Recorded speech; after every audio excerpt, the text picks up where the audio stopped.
pour comprendre la situation actuelle, il faut déjà voir qu'à cette époque, il y avait des rivalités, la Crimée, l'Ukraine qui va être conquise ensuite par Catherine II. À cela s'ajoute le fait que Charles de Hesse-Cassel connaissait évidemment toute la noblesse et la diplomatie française, autrichienne, russe. Et il raconte, par exemple, il est en contact avec le comte de Saint-Germain, qui était l'espion et diplomate de Louis XV. Et d'ailleurs, le comte de Saint-Germain a terminé sa vie dans les appartements, dans le château du prince Charles de Hesse-Cassel. Et parfois, Charles de Hesse-Cassel balance des informations apparemment anodines, mais en fait, quand on connaît un peu les coulisses, on comprend, puisqu'il dit à un moment donné, en parlant du comte de Saint-Germain, qui connaissait très bien l'Europe, mais qui connaissait surtout l'Empire ottoman et Constantinople. Et en fait, le comte de Saint-Germain était plongé dans l'ésotérisme. Et Constantinople, c'était le siège des Sabbatéens, le moment messianique sabbatéen avec Sabbatai Svi. Et donc, tout ça, c'est lié. Il y a, chez le prince Charles de Hesse-Cassel, il y a un mélange de christianisme et un mélange d'ésotérisme. Et d'ailleurs, il le dit bien, et enfin, plus exactement, c'est rapporté par le grand spécialiste René Le Forestier, sa thèse sur les Illuminés de Bavière et la maçonnerie allemande. Alors, je précise, il était agrégé d'allemand et docteur ès-lettres, hein, c'est une pointure. Il raconte qu'en fait, Charles de Hesse-Cassel voulait la fusion de toutes les églises chrétiennes, Vatican II avant l'heure. Et donc, on a une photo de cette époque, et il y a, et alors là, quand j'ai lu ce passage, alors je connaissais l'histoire, mais je n'avais pas la preuve, et c'est en lisant les mémoires de Charles de Hesse-Cassel que là j'ai eu la preuve. Il y a eu le fameux convent, C-O-N, V-E-N-T, convent maçonnique de Wilhelmsbad, qui est un petit patelin à côté de Francfort, en 1782, qui a réuni toute l'élite maçonnique de l'époque, française, italienne, hongroise, russe, mais d'ailleurs les francs-maçons russes étaient chapeautés par l'héritier du trône, le futur Paul Ier.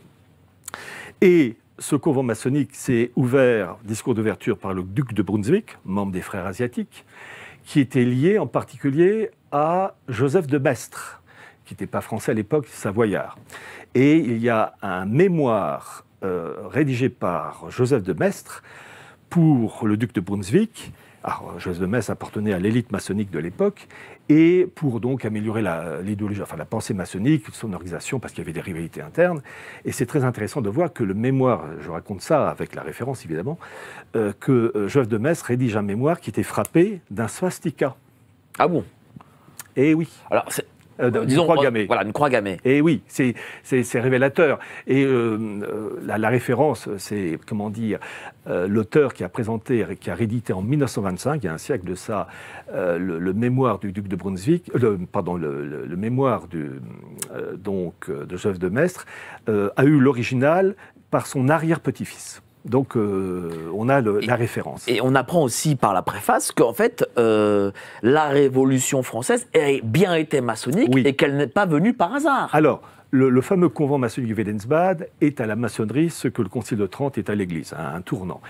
Et en raison de son niveau, patron de la maçonnerie allemande, patron des Frères asiatiques, Charles de Hesse-Cassel va présider tout ce convent de Wilhelmsbad. Donc, il est en contact avec toutes les élites maçonniques françaises, russes, prussiennes, hongroises, etc. Et donc, il apprend plein de choses. Et c'est là, et je l'ai mis sur la couverture du livre, c'est page 226 dans le livre, où il dit à un moment donné, je cite le Hesse-Cassel, « Le jacobinisme ne put prendre racine en Allemagne, comme il le fit en France, où j'appris déjà à Wilhelmsbad qu'on préméditait une révolution. » Et donc, c'est en 1782, on a la preuve que les événements de 1789 ne sont pas l'effet d'un hasard malencontreux. Il y a eu, certes, des événements qui ont aidé le fait que les caisses du Royaume de France étaient vides suite à la guerre, le soutien de Louis XVI aux Américains. Le fait aussi qu'il y a eu le fameux volcan Laki islandais, qui a répandu le soufre dans l'atmosphère, modifié l'atmosphère, donc températures qui ont baissé, récoltes moindres, donc les Français mangeaient, Français européens, les Français mangeaient moins de pain, ils coûtaient plus cher, etc. Ce sont des outils qui ont aidé, qui ont fragilisé le Royaume de France. Mais en fait, il y a eu parmi les élites de cette époque une volonté de casser le système. Est-ce que ça on a la preuve avec le prince Charles de Hesse-Cassel. Est-ce que ça signifie aussi que parmi nos amis qui voudraient une révolution, qu'en réalité, ce type de révolution n'arrive jamais par hasard, qu'elles sont toujours préparées, qu'elles ne sont pas spontanées? Alors, elles sont préparées. Quand on regarde d'ailleurs, que ça soit pour la France et pour l'Angleterre, les événements en Angleterre, il y a eu la fameuse révolution anglaise, là de 1688, la glorieuse révolution. Mais on a déjà des signes avant-coureurs, avec déjà Cromwell qui a décapité Charles Ier en 1649. Vous aviez dans une lettre d'un membre, Robert Boyle, d'une lettre rédigée en 1646, qui évoquait l'existence d'un groupe jouant un rôle important dans les coulisses du pouvoir anglais, et il appelle ce groupe le Collège Invisible. Et ça va donner naissance, ça va être officialisé dans les années 1660 avec ce qu'on appelait la Royal Society, qui va enfanter en 1717 la maçonnerie. Et je rappelle que la maçonnerie, le rite écossais ancien accepté, fait sienne le noachisme, qui est la religion pour les non-juifs, et qui est antitrinitaire contre la divinité du Christ et contre le sacerdoce. Et d'ailleurs, l'article 1, qui a été remanié en 1738 par les dirigeants maçons, dit bien que tout maçon doit être noachite.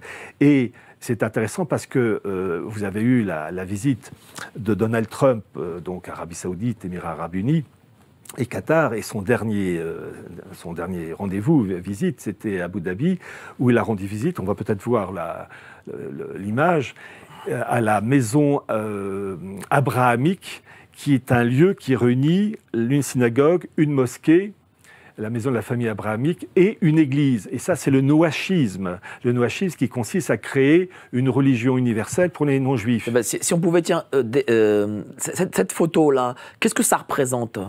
Ce sont les trois lieux de culte, synagogue, église et mosquée, pour une religion universelle, mais pour les non-juifs. Mais pourtant, elle a... C'est à l'intérieur, hein. Oui, mais de l'extérieur, on a l'impression que c'est trois mêmes bâtiments. Oui, pour créer cette unité. Et Vatican II, depuis Jean XXIII, est lancé dans cette politique de noachisation, puisque je rappelle que le fameux document de Vatican II, Nostra Aetate, pour la liberté religieuse, c'est en fait une version pour mettre en place le noachisme. Et d'ailleurs, Léon XIV est dans la continuité de cette voie. Et vous avez cité un de mes tweets pour Léon XIV qui a reçu la distinction de l'ordre de Malte. Ouais. C'est dingue, hein. Grand Croix. Et en fait, donc de l'ordre, je vais vous apporter deux informations supplémentaires que je n'avais pas à cette époque. C'est que, en fait, donc Grand Croix de l'ordre de Malte par le grand maître, qui est un Canadien qui s'appelle John Dunlap. Et il faut savoir qu'en fait, Léon XIV n'est que le troisième pape conciliaire à recevoir ce prix, cette distinction. Le premier à avoir fait donc Grand Croix de l'ordre de Malte, c'est Jean XXIII. Le deuxième, Benoît XVI. Et février 2025, le cardinal Prévost, Léon XIV. Donc, et ça correspond à cette fusion. Je précise une chose, c'est que le grand maître de l'ordre de Malte, en fait, l'ordre de Malte, c'est quoi ? C'est le Rotary Club ou le Lions Club pour les élites.